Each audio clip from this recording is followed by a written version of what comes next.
Hello বন্ধুরা, শিক্ষা সম্পর্কিত আরেকটা আপডেট ভিডিওতে সবাইকে স্বাগত জানাচ্ছি।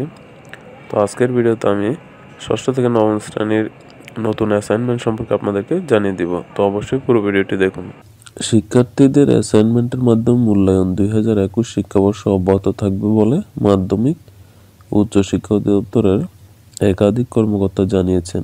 ইতিমধ্যে আগামী বছরের জানুয়ারি থেকে মার্চ পর্যন্ত শিক্ষার্থীদের 3 মাসের অ্যাসাইনমেন্ট প্রস্তুতের কাজ শুরু করেছে জাতীয় শিক্ষাক্রম ও পাঠ্যপুস্তক বোর্ড।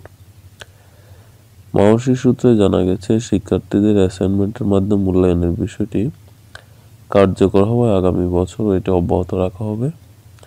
এই পদ্ধতিতে ছাত্রছাত্রীরা পরীক্ষার মাধ্যমেও শিখতে পারছে, নিজেদের কাজ নিজেরাই করতে পারছে।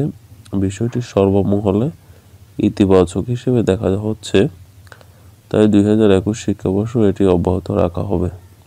এ প্রসঙ্গে মাওসীর মহাপরিচালক প্রফেসর সৈয়দ মোহাম্মদ গোলাম ফারুক গণমাধ্যমকে জানান, নভেম্বর থেকে ছাত্রছাত্রীদের অ্যাসাইনমেন্টের মাধ্যমে মূল্যায়নের বিষয়টি খুব কার্যকর হয়েছে।